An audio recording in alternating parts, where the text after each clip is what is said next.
Em nome do Sr. Diretor do ISG, professor Dr. Miguel Varela, cumprimentamos e agradecemos a presença de todos e anunciamos que a audição está a ser transmitida e gravada via Zoom.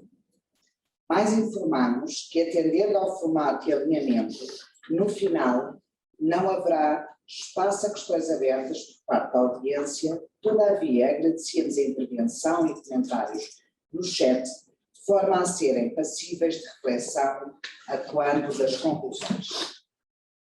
Bem-vindos aos Serões de Fiscalidade ESG, uma iniciativa no âmbito do CIT, Centro de Investigação Tributária do ISG, professor Dr. José Luís Saldanha Sanches. Esta sessão será subordinada ao tema o planeamento fiscal e o negócio da venda das barragens. Os Serões do ISG, uma marca de prestígio, voltam com uma nova roupagem para trazer a fiscalidade à atualidade. Nesta senda, o CIT, Centro de Investigação Tributária, dedicado à investigação de altos estudos nos domínios fiscal e tributário, permite-nos este espaço de debate e reflexão. Cumprimento os membros do painel, que passo a apresentar da minha esquerda para a direita. Professor Dr. Nuno Santos Vieira, coordenador adjunto da pós-graduação em Fiscalidade Avançada do ISG. Professora Doutora Mariana Mortágua, deputada da Assembleia da República. Professor Dr. José Maria Pires, coordenador científico da pós-graduação em Fiscalidade Avançada do ISG. Dr. António Lobo Xavier, advogado. E doutora Cília Marelos, deputada da Assembleia da República. Damos início ao debate. Passa a palavra ao Sr. Professor Dr. José Maria Pires, que fará a sua intervenção e a moderação do painel. Muito obrigada. Muito obrigado, doutora Alexandra Caetano. É um gosto e uma honra termos aqui uma mesa tão ilustre, pessoas tão ilustres, aqui para debatermos e discutirmos esta questão central do planeamento fiscal. O planeamento fiscal é uma área do direito tributário que ganhou uma pujança enorme nos últimos anos. Fundamentalmente a partir de 2012, quando foi criada pela União Europeia a ATAD, a diretiva da evasão fiscal, no contexto da crise das dívidas soberanas, quando os países estavam a exigir um esforço adicional aos seus contribuintes para aumentarem as receitas fiscais, de modo a combaterem a crise, e ao mesmo tempo apareceram as primeiras notícias dos escândalos financeiros internacionais, das quais uma sequela nós assistimos nesta semana com a publicação dos Pandora Papers. Mas os Pandora Papers fazem parte de uma lista imensa já de situações idênticas a esta. E, portanto, a Europa, especialmente os países europeus, onde a crise das dívidas soberanas teve um impacto tão grande, sentiu que, de um lado, havia um esforço adicional que era exigido aos cidadãos, mas, do outro lado, havia condições para as bases tributáveis dos países fossem diminuídas fortemente por efeito da evasão fiscal, do novo tipo de evasão fiscal. Uma evasão fiscal que usa o conhecimento, e já não a violação ostensiva da lei, mas que usa o conhecimento das normas fiscais para, utilizando-as e literalmente considerando essas normas, aplicando essas normas, conseguir frustrar os objetivos das normas. Então, dos regimes, nomeadamente dos benefícios fiscais. Então, a disciplina do planeamento fiscal assenta muito nessa distinção entre o efeito da norma e os objetivos das normas, especialmente dos benefícios fiscais. E é nesta distinção que, segundo esta disciplina nova, fascinante, do planeamento fiscal. Nós temos aqui esta matéria é tanto mais importante quanto a fiscalidade se converteu nos últimos anos na zona euro num principal, ou num dos principais, e se calhar no único, dos clássicos instrumentos de gestão macroeconómica países que ainda faz parte da sua soberania de cada Estado. Aproveitando o que é de conhecimento público do negócio da venda das barragens da EDP, a ENGIE, das 6 barragens, que em termos públicos foi apresentado como um caso de planeamento fiscal. Há uma componente do planeamento fiscal que é legítima e há outra componente que não é legítima, que a lei combate. Nós entendemos que tínhamos aqui uma oportunidade adequada, uma oportunidade interessante, para, pegando num tema que toda a gente contactou com ele, refletirmos um pouco sobre o planeamento fiscal na atualidade. E para isso, então, eu convidaria desde já a doutora, a senhora deputada Mariana Mortágua a fazer a sua intervenção, depois iria pedir ao doutor Lopes Xavier, à doutora Cecília Meirelles, e depois eu faria também a minha análise sobre esta matéria. Então, passar a palavra à Muito obrigada. Obrigada, boa tarde a todas e todos. Quero começar por agradecer, obviamente, o convite do Dr. José Maria Pires, também ao Dr. Alexandre Caetano. Dizer-vos, aliás, também não é segredo que eu não sou jurista, provavelmente a única nesta sala. O Dr. José Maria Pires é jurista Eu sou jurista, de origem. E, portanto, nem sou fiscalista, sou uma economista interessada na justiça das relações económicas e parece-me que há no planeamento fiscal e no recurso fiscal algumas analogias interessantes com outro tipo de práticas económicas com as quais nos confrontamos muito, por exemplo, no sistema financeiro, que é a utilização de meios legais para fins que no fundo não são legítimos, não são legais, o que em direito se chamaria fraude à lei. Portanto, acompanho com interesse estes assuntos e este tipo de analogias que é possível fazer para outros mundos. Relativamente ao debate das barragens e da venda das barragens, o que vou-vos dizer a minha opinião sobre ele, daquilo que tenho estudado e que tenho aprendido ao longo do tempo, e também do conhecimento que tem sido partilhado. O que nós sabemos sobre este negócio das barragens, eu acho que há 2 questões importantes a discutir. A primeira questão é a questão do imposto de selo, que é a mais conhecida. Nós sabemos é que a EDP queria vender um portfólio de barragens e que a venda de um portfólio de barragens está sujeita a impostos, desde logo um imposto sobre a venda da concessão. E isto é lei, se vende alguma coisa, essa transação é taxada. Para evitar, deixamos as intenções, em vez de fazer a venda do portfólio de barragens, a EDP cindiu as barragens da sua estrutura EDP Produções, criou uma nova empresa chamada Camirengia, vendeu as participações sociais da nova empresa e essa nova empresa fundiu-se com uma outra criada exclusivamente por efeito desta operação chamada Águas Profundas. Ambas as empresas mudaram de nome. Entretanto, ambas as empresas tiveram uma vida muito curta, porque foram criadas e extintas apenas para o propósito desta operação. Esta operação, para não pagar impostos, tem que ser considerada fiscalmente neutra e, portanto, tem que se enquadrar, como bem sabem melhor que eu, no artigo 60 do ABF e no artigo 74 do IRC. Para uma operação ser considerada fiscalmente neutra, ela tem que cumprir 2 critérios, pelo menos, que servem para impedir o abuso da lei e o planeamento fiscal agressivo. Tem que haver razões económicas válidas para essa reestruturação, tem de ser um ramo de negócio autónomo. Ora, a venda de um número de barragens de uma empresa que tem um negócio de barragens não é a venda de um ramo de negócio. Tanto assim é que a EDP continua a prestar os serviços de gestão destas barragens à ANGIE. A EDP tem o centro da gestão das barragens e presta os serviços à ANGIE, que comprou algumas destas barragens. Essa é a maior prova que o negócio destas 6 barragens não é um negócio autónomo. Ele depende de uma estrutura que a EDP tem e que não vendeu e, portanto, não se enquadra no conceito de ramo de negócio autónomo. Depois temos outro critério, que é o critério das razões económicas válidas. Ora, a razão económica para a EDP ter criado esta estrutura é poder invocar a neutralidade da operação. Essa não é uma razão económica, essa é uma razão fiscal. A única razão económica que existe é a venda das barragens. E a venda das barragens não precisava de uma estrutura que envolvia 2 veículos que eram criados e destruídos logo a seguir. E, portanto, não me parece que existam razões económicas válidas para uma estrutura deste género.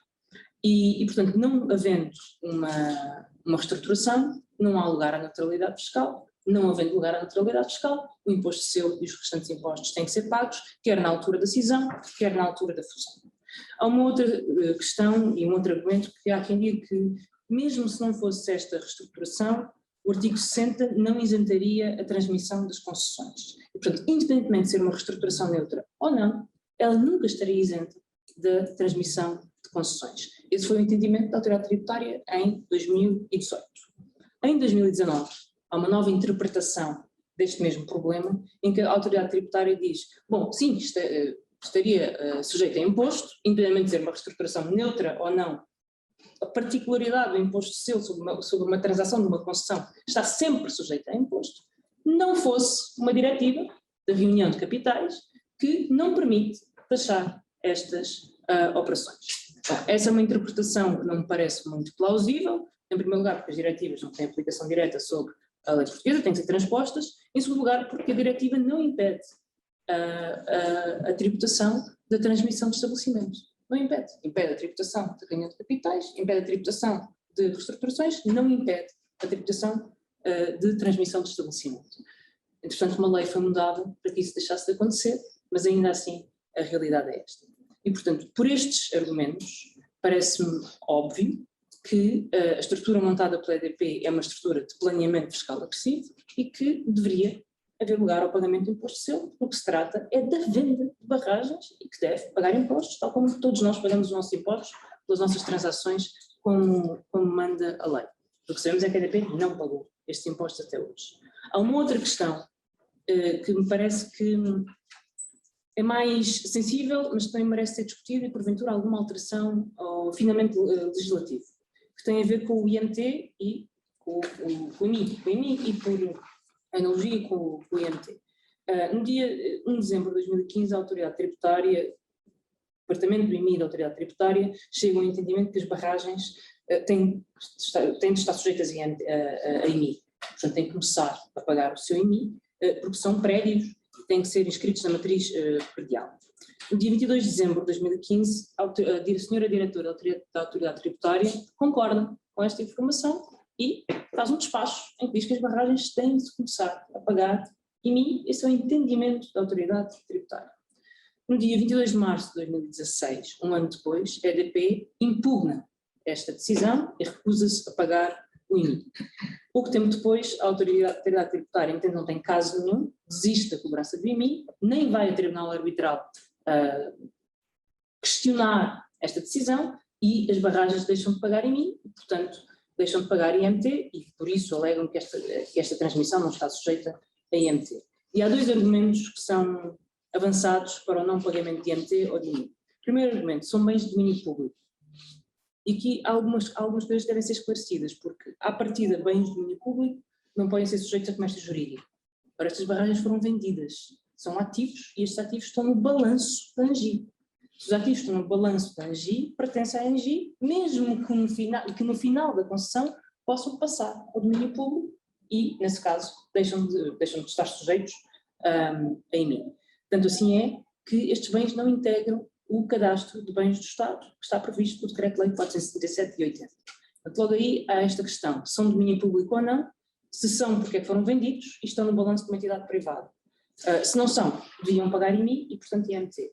Um outro argumento diz que estes barragens, estes bens, estes prédios, estão classificados como de interesse público, portanto, isentos de IMI. É verdade, mas há apenas uma barragem que está classificada como de interesse público, que é a barragem de Picote, e mais nenhuma das outras está. E, portanto, não se entende porque é que não estão sujeitas a IMI. Neste caso, no entanto, se a lei não é clara, e eu admito que possa haver alguma interpretação mais dúbia, eu penso que deveria ser clarificada, porque se estes bens estão a ser aproveitados por entidades privadas para a sua atividade e rentabilização comercial, então não me parece que haja nenhuma razão para que não estejam sujeitos a IMI, como todos os outros prédios que estão destinados a uma atividade comercial e geradora de rendimentos. São estas as duas questões que tinha para trazer em toda esta grande história da venda das barragens da EDP. Muito obrigado, Sra. Deputada, pela sua brilhante intervenção. Eu digo que não é jurista, mas parece pelo menos. Aprendi com as mulheres. E então passaríamos a palavra ao Dr. Lopes Xavier. Sim, senhora, muito obrigado. Também agradeço muito o convite e respeito muito os participantes e tenho admiração. E também não sabia que iria estar aqui sob a égide do José Luís Saldanha Sanches, meu grande amigo e uma pessoa que aprendi a conhecer e que me contou todos os seus segredos e padecimentos no tempo anterior ao 25 de Abril e que me fez ter um respeito por ele enorme, especialmente já sobre a matéria fiscal eu tinha um grande respeito e admiração sobre a sua coragem e sobre aquilo que passou, fiquei a ter uma admiração ainda maior e somos muito amigos, éramos muito amigos e continua a sua lembrança. A segunda coisa era para explicar porque é que eu aceitei estar aqui. Aceitei porque a companhia era muito boa, não era esse o tema, o problema não era esse. O problema é que o tema dos negócios que conduziram à transmissão às operações conhecidas, e que se referiu aqui a deputada Mariana Mortágua, está sob investigação, esses factos estão sob investigação num processo de natureza criminal, em segredo de justiça, enfim, não há constituição de arguidos, os advogados têm mais responsabilidade, têm que ter alguns cuidados. E a segunda nota era esta, há um cantor português que eu gosto muito, o Rui Veloso, que usa uma t-shirt, ele não gosta que lhe chamem o pai do rock português e usa uma t-shirt preta a dizer eu não sou o pai do rock português. E eu não tenho t-shirt, mas eu não sou o pai destas operações, não contribuí minimamente para que elas se tivessem realizado desta forma ou de outra, ninguém me perguntou opinião sobre elas, mas de facto já me perguntaram a opinião depois de instalada, depois de ter acontecido a polémica pública. Eu vi a deputada Mariana Mortágua com muito cuidado, mas não concordo com quase nada. Com quase nada. Porquê que eu não concordo? Eu queria, em primeiro lugar, dizer o seguinte: o planeamento, nós estamos numa situação um pouco estranha, porque, reparem, a administração tributária é que não... São do Lobo Xavier, que era a única que eu queria ouvir. A administração tributária é que investiga, faz inspeções. Está logo na intervenção do Lobo Xavier, que era a única que eu queria ouvir, só tem som, só tem imagem e não tem som.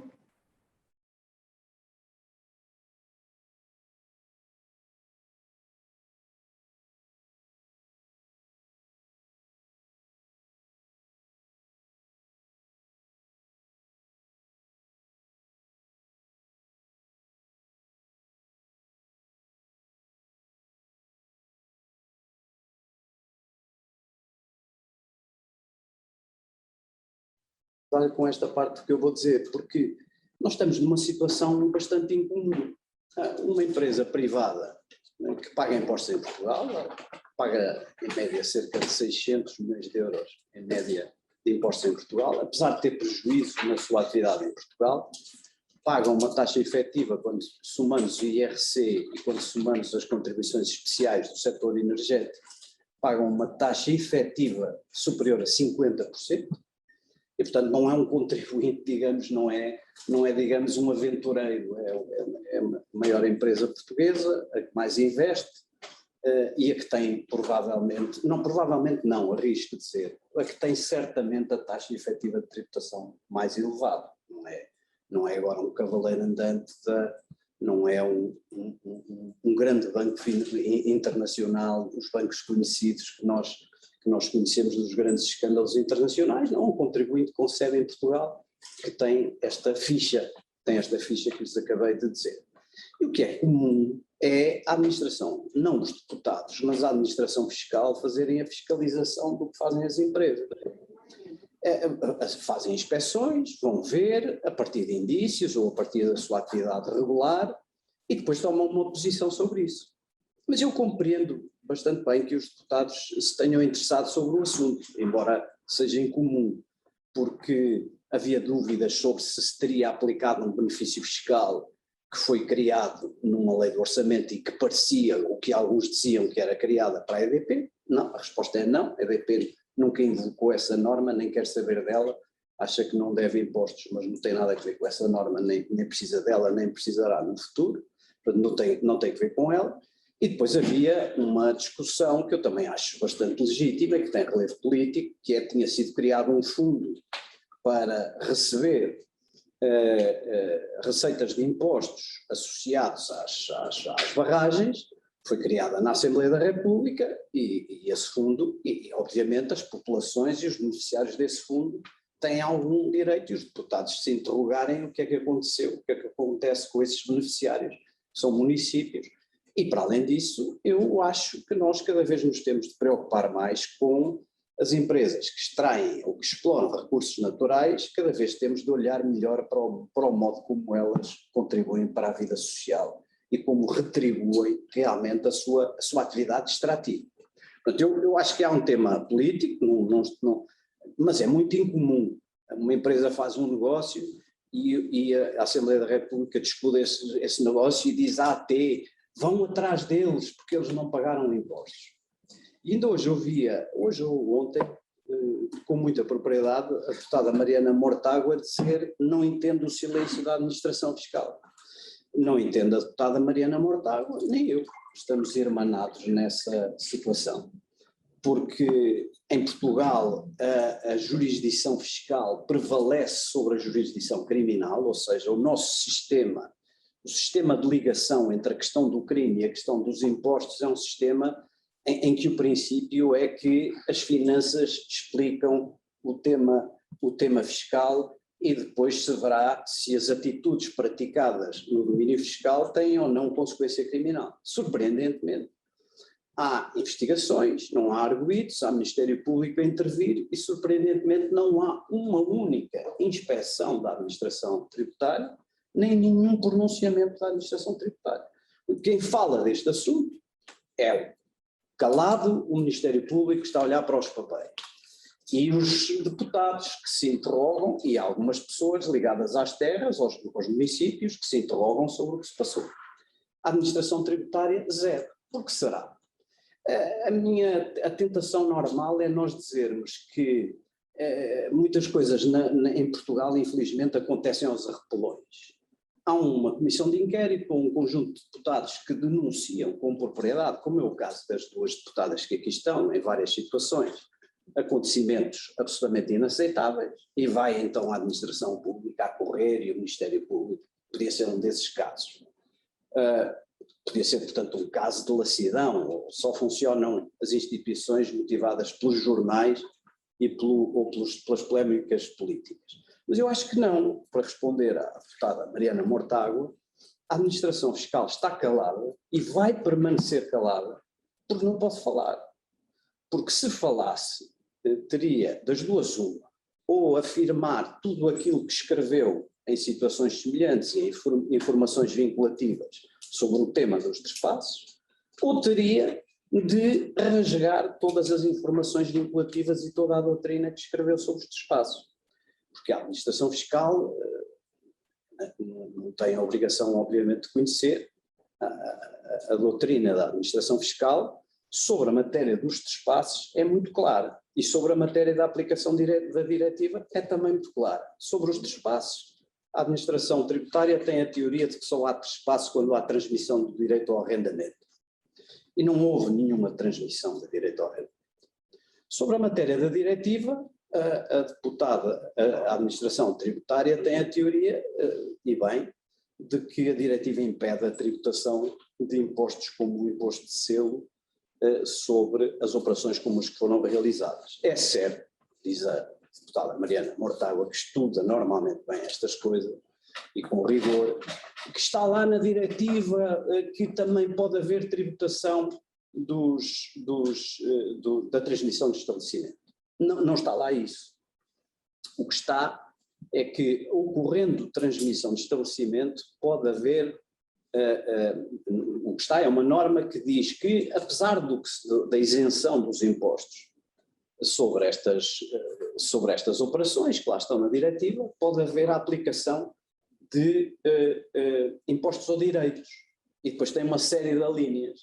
E quando chega à questão do estabelecimento comercial, que a Mariana fala, O que lá está é que é possível cobrar direitos, é uma linha que diz respeito a direitos, que são coisas diferentes para os juristas, de tributos ou de... Há duas informações vinculativas da autoridade tributária, Não há. com posições contraditórias. Não há. Só para Não lembrar. há. Há uma informação vinculativa a dizer, até para um concorrente EDP, a dizer que não é possível aplicar o imposto de selo. E outra que diz que é. E há uma outra que diz que é tal, que entende, não leu bem a lei e, portanto, entende. Não, a sério, há de reparar. Está lá escrito que a única coisa que se pode cobrar em certos países, nos países que o queiram, em matéria de transmissão de estabelecimento, são direitos. E direitos são encargos emolumentares ou encargos de registro, são coisas desse tipo. Os juristas não chamam direitos a impostos, nem a contribuições especiais. E, portanto, se a administração fiscal, porque nestas coisas de planeamento, o que é preciso saber é qual era o negócio que então devia ter sido feito. Não é? Nós dizemos, isto é tudo um conjunto de formas abusivas, são irracionais, são absolutamente impróprias de um investidor comum, de um operador económico comum, incomuns no tráfico jurídico, e, portanto, o que elas estão a disfarçar é um trespasse. Portanto, seria esta a conclusão. Portanto, nós não nos basta dizer que isto é tudo abusivo, temos que dizer o que está por trás destes negócios de que não gostamos é a Mariana Mortágua e os municípios da área. O que está por trás destes negócios é, afinal, um trespasse. O que a EDP queria era fazer um trespasse da concessão para a empresa francesa que, efetivamente, está hoje a utilizar os bens do domínio público. O problema, e tudo isto, então a discussão faria sentido, nós diremos assim, levante-se esse negócio abusivo que fica por detrás um trespasse de concessão tributado em imposto de selo. Não conseguimos discutir o IRC, podemos discutir, mas temos pouco tempo, foi-nos pedido pouco tempo. Eu estou disponível para discutir sem limites, mas o que interessa é que a lógica de que o que a EDP fez foi um trespasse de concessão disfarçado, obriga-nos a ter de concluir, mas com rigor, que se fosse um trespasse de concessão seria tributado em imposto de selo. Ora, isso, peço-lhes desculpa, mas isso não é aceitável, não está na lei, nem é compreensível. Tentar explicar porquê. Porque é que o que é o trespasse de concessão? O trespasse de concessão não tem, na doutrina administrativa portuguesa, não tem absolutamente nada a ver com o trespasse de estabelecimento comercial. É um conceito que já nem está na lei portuguesa. O Código da Contratação Pública já não usa o conceito de trespasse. O conceito de trespasse vem antigamente do direito administrativo e o que significa é a transmissão da posição do concessionário, do direito do concessionário. Alguém tem uma concessão e transmite a um terceiro o direito decorrente da sua concessão. Isto é que impropriamente foi chamado durante muito tempo de trespasse de concessão, mas isto não é um trespasse de estabelecimento comercial, não é um trespasse com sentido de trespasse de um estabelecimento, porque é apenas a cessão de uma posição contratual. E a cessão da posição contratual, admitindo que ela existiu, eu acho que não, mas admitindo que ela existia e que a Mariana conseguia fazer vencer a tese de que tudo isto é um negócio abusivo que temos de destruir. Fica à vista o dito, aludido trespasse de concessão, mas para isso seria preciso, para aplicar o 27, número 2 do Código do Imposto de Selo, seria preciso que esta concreta concessão lá estivesse prevista. O que lá está no Código do Imposto de Selo, só me falta mais uma nota, portanto é esta e depois mais outra para vermos se depois ainda precisa acrescentar mais qualquer coisa. O que lá está na norma e o que dizem os professores, não que eu saiba de concessões, há professores de direito administrativo, especialistas em concessões, o que dizem é que na norma, nessa 27 número 2, só estão a concessão de empresas ou de atividades, de serviços ou de atividades. E não está lá a concessão de utilização do bem do domínio público. A utilização do domínio hídrico do Estado e das infraestruturas hidroelétricas são bens do domínio público. E a transmissão da posição contratual nessas concessões não está no artigo 27, número 2, na rubrica de 27, número 2. Okay, podemos ir para a interpretação extensiva ou saber se é analogia. Não está lá, está apenas transmissão da posição contratual em concessões de serviços ou atividades. Serviços de qualquer natureza ou atividades. Não está a concessão de utilização de domínio público. Aquilo que o Estado deu à EDP não foi a possibilidade da EDP fazer a produção de energia. A produção de energia está liberalizada desde 2007. O Estado não faz concessões sobre a produção de energia. A produção de energia é liberalizada. O que o Estado fez à EDP foi conceder-lhe a possibilidade de utilizar um bem do domínio público chamado recursos hídricos e instalações conexas. Mas era preciso, ok, não está lá, mas então aceitemos com alguma, mas poder-se entender, o Sr. Doutor também está a ser muito literal, agarrado à letra e à doutrina administrativa, ok, mas era preciso pelo menos dizer que aquilo que a EDP queria mesmo era fazer a transmissão da sua posição contratual na concessão. Ora, a EDP, gostava de explicar isto, de modo algum queria fazer um trespasso de concessão neste sentido, ou ceder a sua posição contratual. Uma coisa muito importante, uma razão muito importante que eu espero que percebam, ou que aceitem, que é esta. O que é que acontece, o que é que dizem os contratos de concessão? Dizem que a posição de concessionário pode ser cedida, mas o concessionário original fica responsável solidariamente por todas as obrigações da concessão.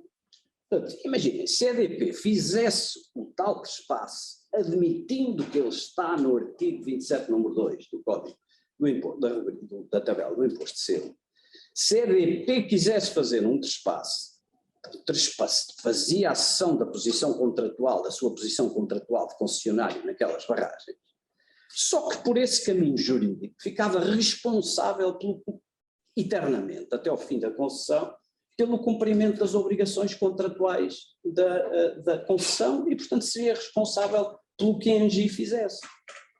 Nestas coisas, quando nós queremos dizer que há planeamento abusivo e dizer qual é o negócio que estava escondido por aquela atrapalhada de construções, temos de fundamentar. Temos que dizer, bom, a EDP o que queria era fazer um trespasse, mas a EDP jamais faria um trespasse, porque jamais aceitaria, ainda que ele fosse tributado pelo Código de Imposto de Selo, jamais aceitaria ficar responsável solidariamente pelas obrigações da concessão que estão adstritas agora a uma sociedade que está num grupo completamente distinto e em certa medida concorrente. Portanto, concluindo, porque eu percebo que o negócio pareça muito complexo, percebo que nós estejamos já escaldados com negócios complexos e que torçamos o nariz, mas não conseguem realmente convencer-me, eu que não tive nada a ver com o móvel, que o que está por detrás, se o que está por detrás é um trespasse de concessão, a EDP nunca o faria. A EDP escolheu aquele caminho, por várias razões que podemos depois ver, mas nunca poderia querer fazer um trespasse de concessão por esta razão básica. Portanto, o negócio escondido não é um trespasse de concessão. Trespasse de concessão a EDP nunca o faria.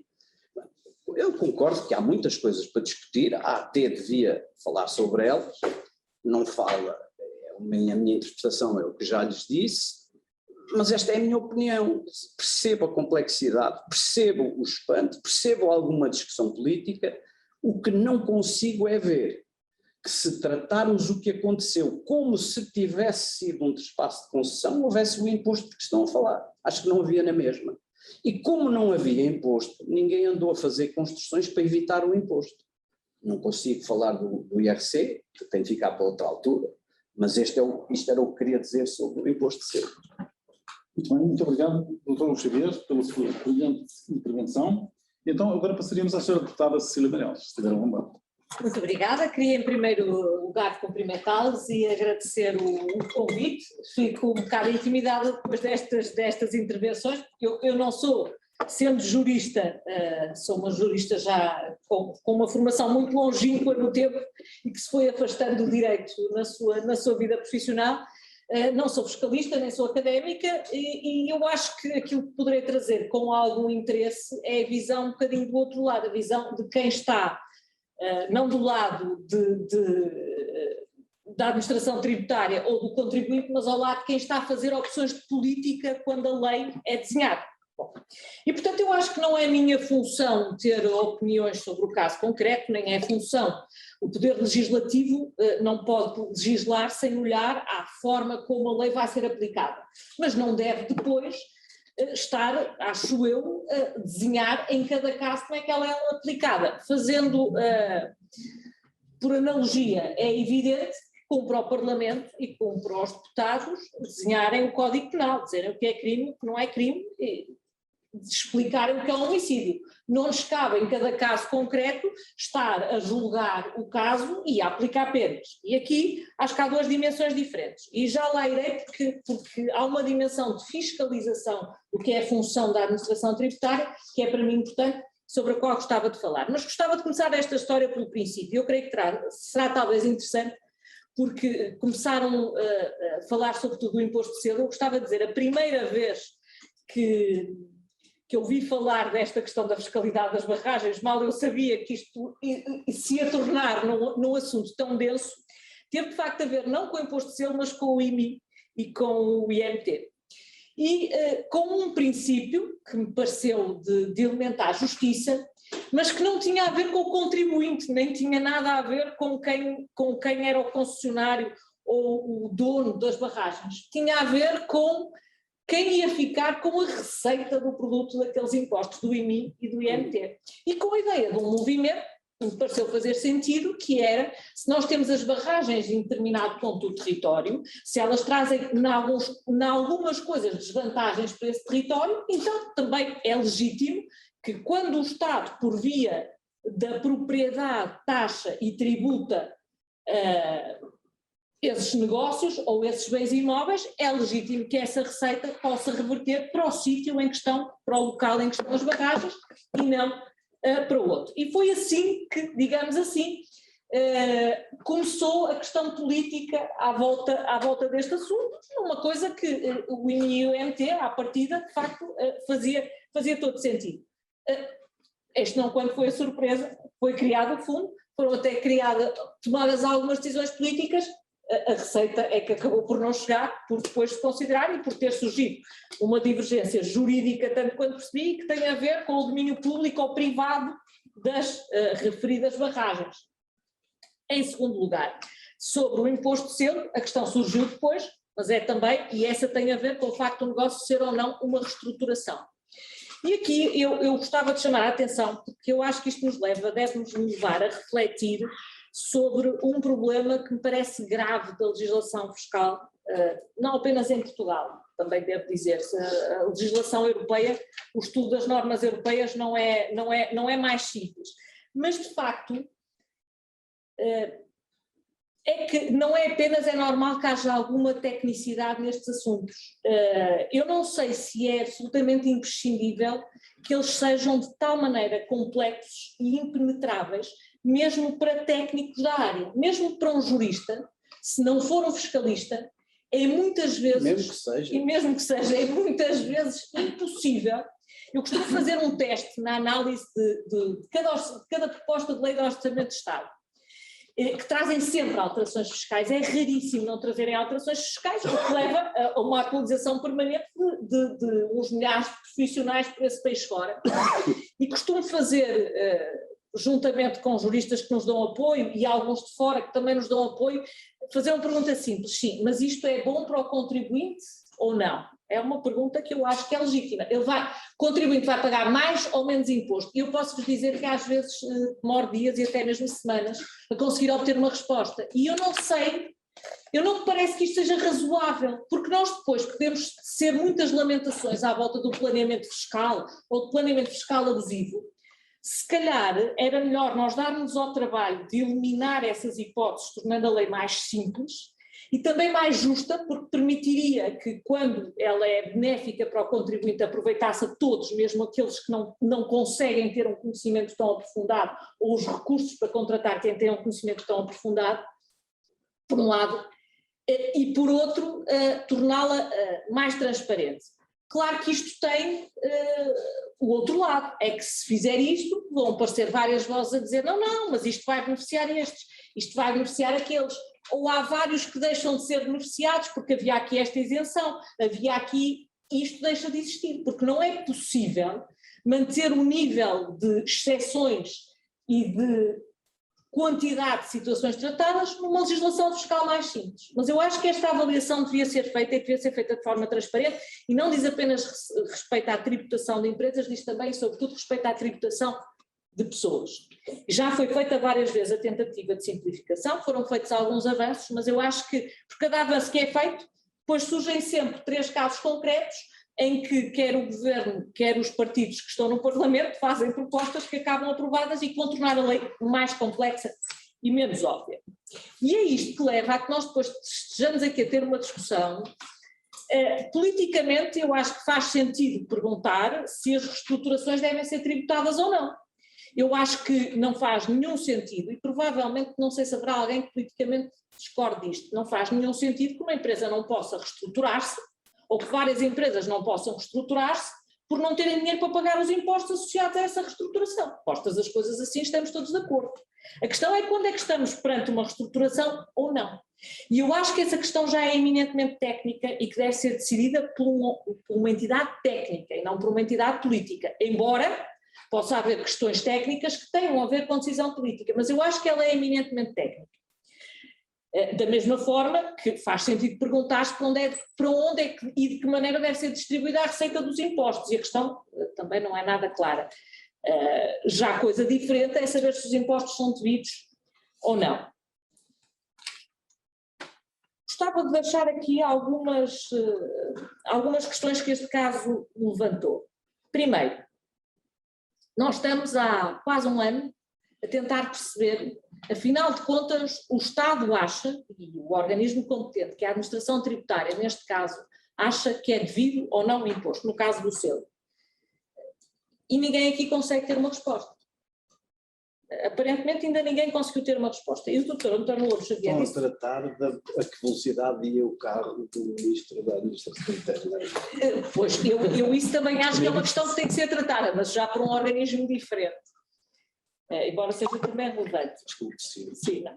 Mas o que diz o Dr. António Lobo Xavier é particularmente grave, porque aquilo que aqui disse é que a administração tributária está a fazer uma, digamos assim, uma gestão política do momento em que imita a sua opinião. Ora, É uma hipótese. não cabe à administração tributária fazer a gestão política de nenhum momento, cabe à administração tributária aplicar a lei tal como a entende e a percebe. E normalmente, da minha experiência, interpreta sempre da maneira menos favorável ao contribuinte. Neste caso, aparentemente, não terá acontecido assim, e talvez isso explique porque é que surgiu tanta polémica pública à volta disto, porque realmente a experiência da generalidade dos contribuintes e da generalidade dos profissionais é a interpretação da lei de maneira contrária àquele que é o seu interesse, neste caso aparentemente terá acontecido o oposto, seja como for e seja qual for a decisão, eu acho que por mais criticável que ela seja, nada é tão criticável como não haver uma decisão ao longo de mais de um ano. Isto é absurdo. E isto sim, eu acho que requer uma ação política. Depois, terminava por dizer o seguinte, não é também possível, isto também não deixa de merecer pensamento, eu não vejo, a função da lei também é que as pessoas conformem o seu comportamento à legalidade, é que ajam de forma legal. Na legislação fiscal acontece uma coisa que eu vejo não é tão comum noutros ramos do direito, digamos assim, é que as pessoas não há facilidade em saberem o que é o comportamento legal e o que é que não é um comportamento conforme à lei. Eu imagino que, não apenas por isso, mas também por isso tenham surgido os chamados pedidos de informação vinculativos, que são quando se pergunta à administração tributária, eu quero fazer isto, qual é a lei aplicável ou como é que a administração tributária entende que a lei se deve aplicar a este caso. tanto quanto se percebe aqui, há informações contraditórias, não necessariamente sobre este caso, mas sobre casos que podem ser considerados semelhantes e diferentes. Mas, não sei se... Exceto na questão de que o trespasse para ser tributado implica sempre transmissão da posição no arrendamento. Sim. Isso não há nenhuma contrária. Espaço, estamos a falar de espaço de construção. Qualquer um. O impróprio e o impróprio. Por último, há também uma questão, e que o Dr. José Maria saberá falar muito melhor que eu, e que é a questão que surgiu à volta da própria gestão interna da administração tributária sobre as pessoas com ela trabalham, que eu creio que estará ultrapassada, mas que é também, do meu ponto de vista, bastante inaceitável, digamos assim, com isto. Acho que já passaram os meus 10 minutos.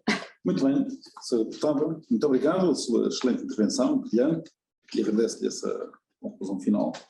Com certeza, não tínhamos tido a oportunidade de falar, mas...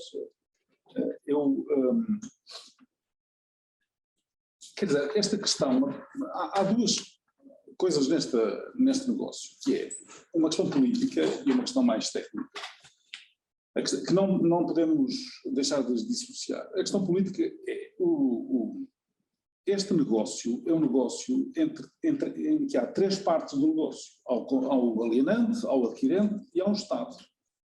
E o Estado tem que intervir no negócio porque o negócio envolve bens do domínio público. Não há negócio sem Estado. E o Estado, através da pessoa do Sr. Ministro do Ambiente, foi alertado para que deveria impor como condição para o negócio ser realizado que fossem respeitadas as obrigações que a lei teoricamente estabelece para este tipo de situações. Desde 59, no Código da CISA, que a lei diz o seguinte: quando o concessionário de uma qualquer concessão feita pelo Estado ou pelas autarquias, não tem que ser de imóveis, qualquer concessão, quando o concessionário alienar o seu direito sobre essa alienação, incide um imposto que na altura era 10% da CISA. Essa norma passou exatamente igual para o atual Código de Imposto Social, artigo 27, número 2. O que a lei tributa é a alienação das concessões que o Estado faz para as empresas explorarem bens que são do domínio público. Neste caso, o que acontece é que o contrato de concessão das três barragens do Douro Internacional, 54, é um contrato que não é estabelecido para a exploração de cada uma das barragens. É um contrato feito antes da construção das barragens, em que o Estado concede à então concessionária o direito a explorar a riqueza produzida pelas águas do Rio Douro. É assim que está esta redação ipsis verbis da concessão. E a empresa ficou livre de fazer os estudos e as construções que entendesse necessários para fazer essa exploração. E é este direito que é transmitido. A transmissão deste direito, do meu ponto de vista, está sujeita à verba 27.2. E o que na altura foi chamado a atenção do Sr. Ministro é o senhor, como responsável, como intérprete do interesse público, neste caso, deve aceitar a transmissão só no caso dela cumprir tipicamente as obrigações fiscais que a lei estabelece para uma situação desta. E isso não foi feito. Isso não foi feito. E, portanto, isso está perdido, isso já não se pode voltar atrás. Isso já está perdido. Agora, a segunda questão é a questão de sabermos se neste negócio nós estamos perante uma reestruturação ou não, uma reestruturação empresarial ou não.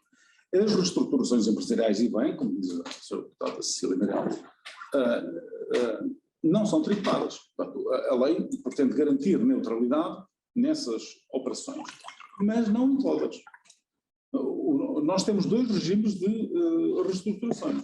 Há o regime geral, em que as reestruturações estão sujeitas aos impostos normais, que resultam da transmissão e dos rendimentos, e há o regime especial dos benefícios fiscais às reestruturações.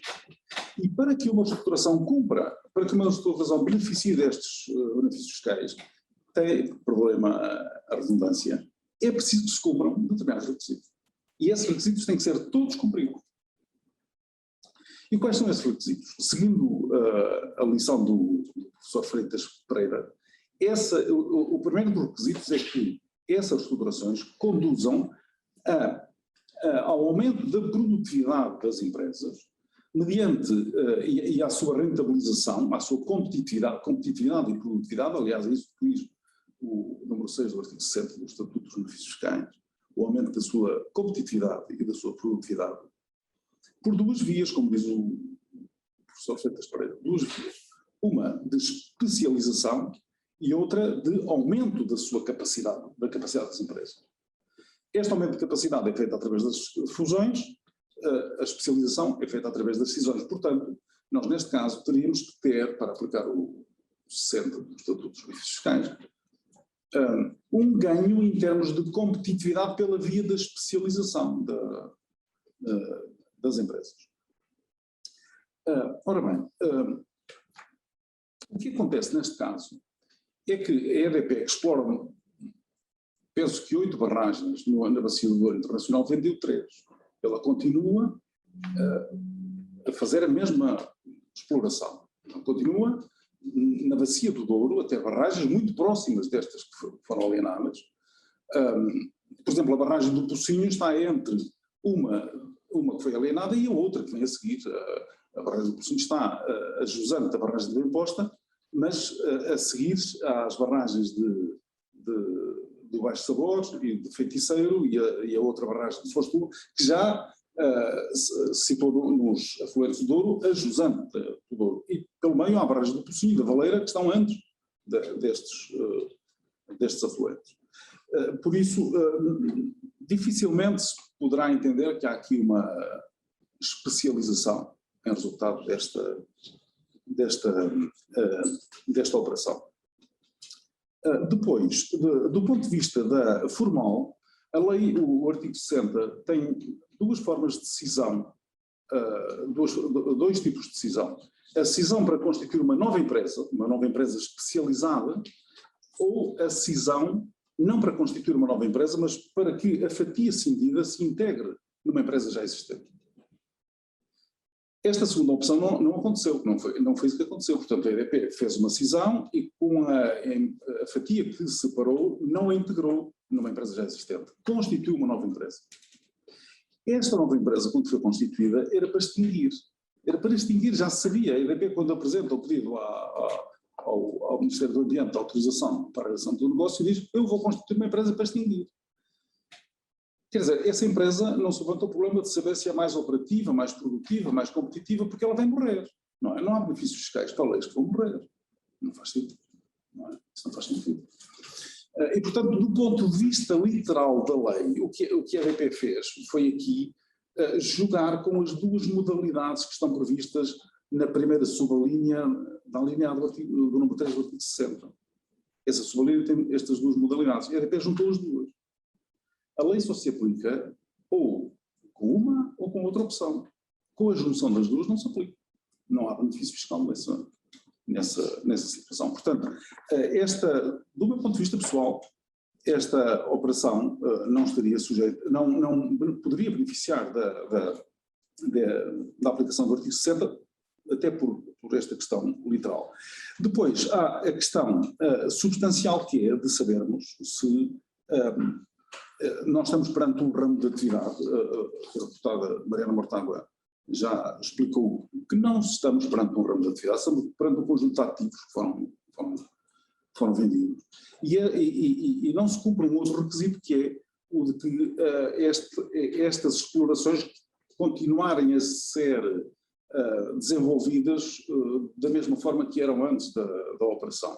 Porque, na verdade, o núcleo de gestão destas barragens não foi vendido. Portanto, estas barragens são todas geridas a partir de uma unidade central que está no Porto e que faz a gestão dos caudais e faz a gestão da produção energética, e essa unidade que pertence à EDP vai continuar a ser ela a fazer a gestão das barragens.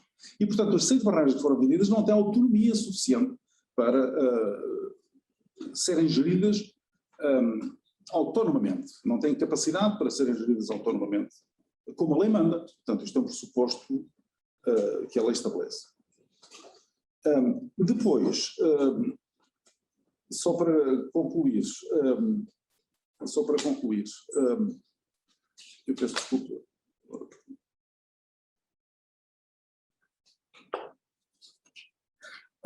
Em toda a correspondência que é estabelecida entre a EDP e a ENGIE, e no próprio comunicado que a ENGIE faz ao mercado no dia 16 de dezembro, no dia da venda das barragens, no dia do negócio, o que se fala não é em reestruturação, fala-se em venda de aproveitamentos hidroelétricos.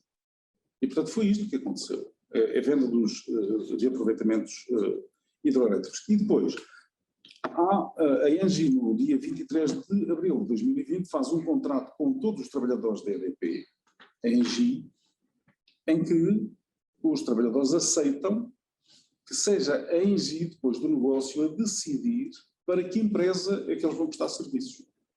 Ou seja, isto mostra que, antes da realização do negócio, ambas as entidades tinham a percepção de que se tratava de uma transação entre a EDP e a ENGIE. Isto torna a criação da Camirenge uma peça a mais neste negócio. Não se entende qual é o objetivo da criação da Camirenge. Porque a lei, o Estatuto dos Benefícios Fiscais, o artigo 60, prevê que a EDP diz nós constituímos esta empresa porque se trata da alienação de um universo empresarial. Mas a lei prevê que essa transmissão desse universo empresarial se faça através da figura da cisão-fusão. Portanto, que é a separação destas 6 barragens e a sua integração imediata na empresa adquirente. E está previsto na lei. Mas também troca ações, não é? Não. O 60 dos Estatutos dos Benefícios Fiscais não prevê isso. Isso é o 73 do IRC. Isso é para o IRC. Não implica sempre ações, não é? Para quem fica sem as coisas, não é? Senão, como é que é a contrapartida? O artigo 60 não prevê essa situação, não é? O artigo 60 diz: podes usar o benefício se separares, fizeres a cisão e integrares diretamente na nova empresa. Fazeres a cisão para criar uma empresa para servir, não está lá. Desculpe, mas qual é a contrapartida se não são ações, quando se destaca uma peça de uma sociedade para fundir noutra sociedade, a sociedade que perdeu, o que é que recebe em troca? Tem que haver uma contrapartida. Não é neutra. Tem que haver uma contrapartida em ações, que são ações da nova sociedade que foi enriquecida, senão não existe. Sim, ok. Mas isso não muda nada. Posso só fazer uma pergunta? Mas o IRC não ia para o fundo. Não. Pois não? Não, porque há uma lógica nisto. O fundo tem uma lógica, que é o seguinte, o fundo tem uma lógica que é esta, é que e a lógica é da partilha justa da riqueza produzida pelas barragens, porque nós o que temos é uma situação em que o Estado se apropriou da riqueza produzida por aqueles recursos naturais e afastou as populações do benefício desses recursos. Nós, para o bem, para o mal, beneficiamos dos recursos do local onde nascemos. Se eu nascer no Algarve, eu tenho condições para montar um restaurante, um belo hotel junto à praia. Os recursos naturais do Algarve beneficiam toda a população. Os recursos naturais lá de cima, atrás dos montes, não beneficiam as populações, porque o Estado apropriou-se deste benefício, assumiu o exclusivo da exploração das barragens e entregou a uma empresa. E a questão que foi levantada inicialmente foi, pelo menos os impostos municipais gerados pelas barragens ficarem lá nas populações, tanto o IMI como o IMT. E porquê o imposto de selo? Porque o imposto de selo dos espaços das concessões até 2003 era a receita dos municípios. Só a partir de 2003, com a reforma do património, da tributação do património, é que passou para o imposto de selo. E, portanto, o fundo contém o imposto de selo por esta razão histórica que vem do tempo da CISA. Só para terminar, a existência da Camirenge, criada para se extinguir, é uma situação que eu acho que necessita de ser adequadamente explicada, porque marca a fronteira entre nós estarmos perante uma situação de planeamento fiscal abusivo e perante uma situação de simulação.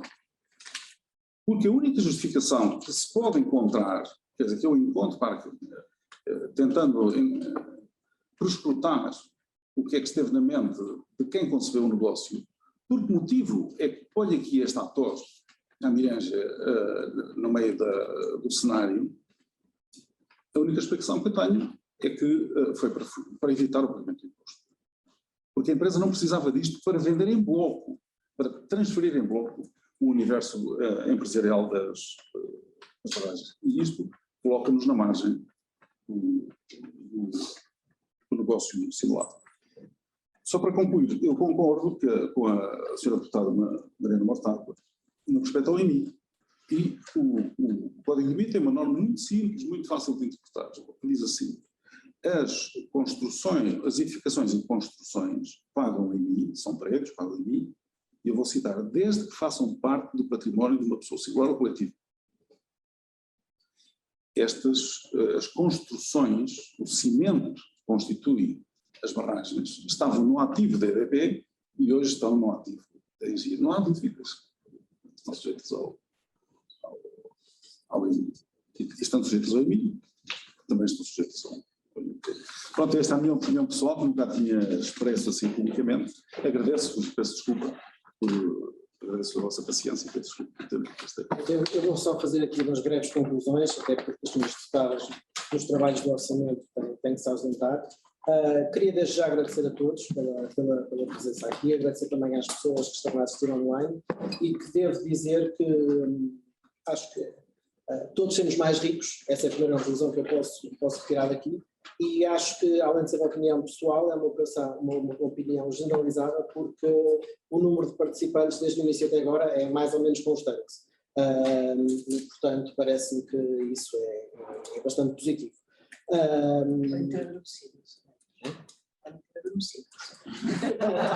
Não, houve movimentações, as pessoas já foram buscar qualquer coisa para comer e tal, mas mantém-se, pelo menos não desligaram a sessão.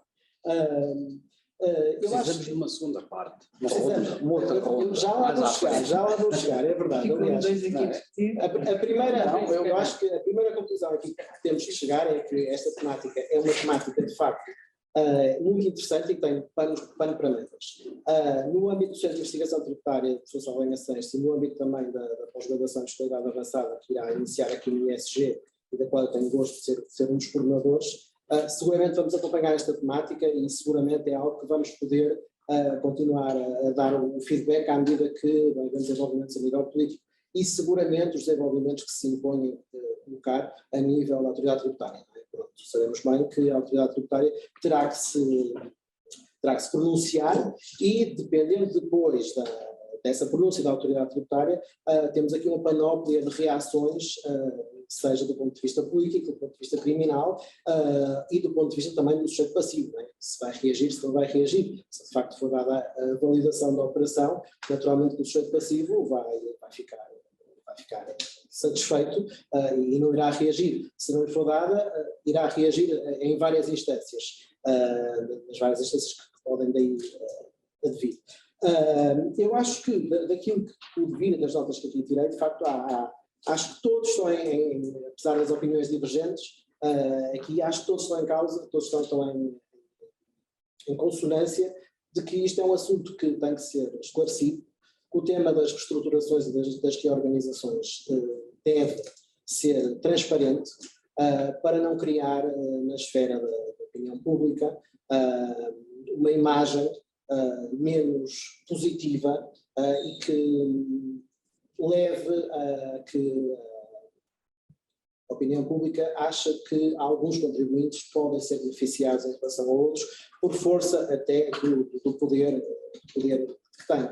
Como disse bem o Dr. António Xavier, a EDP paga uma taxa de imposto entre as contribuições setoriais e o IRC muito significativa, portanto, ou seja, é um bolo muito importante para as contas públicas, para o Orçamento de Estado e, portanto, era importante que se esclarecesse e que ficasse de uma vez por todas feito um juízo de que isto não estamos aqui perante uma opinião de favor, não estamos aqui perante uma opinião de pareceres, mas sim uma questão de estrita legalidade.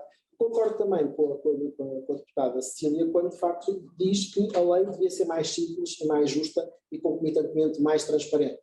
De facto, quem trabalha na matéria da fiscalidade sabe que todos os anos, com o Orçamento de Estado, e agora que está a ser preparado, todos os anos há alterações. Alterações que muitas vezes são cirúrgicas, mas que, da minha experiência profissional, muitas alterações que são pensadas numa determinada norma não têm muitas vezes o reflexo depois dentro do eixo estruturante que é o imposto em causa, criando muitos problemas, ou seja, uma norma muitas vezes é criada tendo por base um determinado espírito, basta às vezes alterar uma pequena norma, uma vírgula, um ponto, ou como aqui se falou, transpondo agora para o caso concreto, esta alteração do Orçamento de Estado de 2020, onde passamos a ter, deixamos de ter reestruturações societárias de sociedades e passamos a ter entidades. E dizer que o orçamento permitiu ou não, é muito importante, também do ponto de vista político, que sejam bem esclarecidas. Porque é que se fazem estas alterações? Porque como é que uma alteração que aparentemente pode parecer tão singela pode nos levar àquilo que sabemos, eu não tenho nenhum conhecimento em concreto, além do que vi a partir da comunicação social, aos tais 110 milhões de imposto de selo. Mas a RP não usa esse artigo, nem eu quero saber dele, nunca o invoca, nem sim, invocará. Nem... Mas é o que está aqui a ser em causa e também fazendo não serve para ela. Um paralelismo para outros. E portanto eu acho que face ao orientado a hora, e queremos também cumprir aquilo que foi exposto, acho que queria agradecer-vos a todos e acho que sim, acho que subscrevo a proposta do Dr. Xavier, acho que assim que haja desenvolvimentos, acho que deveríamos voltar a fazer, porque acho que é sobretudo curial para uma instituição como a ESG, para um centro de investigação tributária e simultaneamente, além da academia e das pessoas que trabalham e pensam no estudo da fiscalidade, sobretudo para a sociedade. E, portanto, muito obrigado a todos e passo a palavra ao Dr. Alexandre. Muito obrigada, Sr. Professor. Muito obrigada aos convidados. Agradecemos a presença de todos, foram umas intervenções de excelência. Fica já aqui em aberto o professor Nuno Vieira desafios para um segundo debate. Vamos agendar a data, não é? Muito obrigada a todos. Muito obrigada a todos que nos assistiram aqui no auditório e remotamente. Fica a promessa então de voltarmos para mais um debate em breve, com mais um tema de momento, se bem que este não foi esgotado, mas daremos notícias em breve. Entretanto, convidamos a seguir as atividades do Centro de Investigação em www.isg.pt e a conhecer em particular a nossa pós-graduação em Fiscalidade Avançada, com início a 23 de novembro, com a coordenação científica do Sr. Professor Dr. José Maria Pires e do Sr. Professor Nuno Santos Viana. Até breve, muito obrigado. Obrigado. Muito obrigado.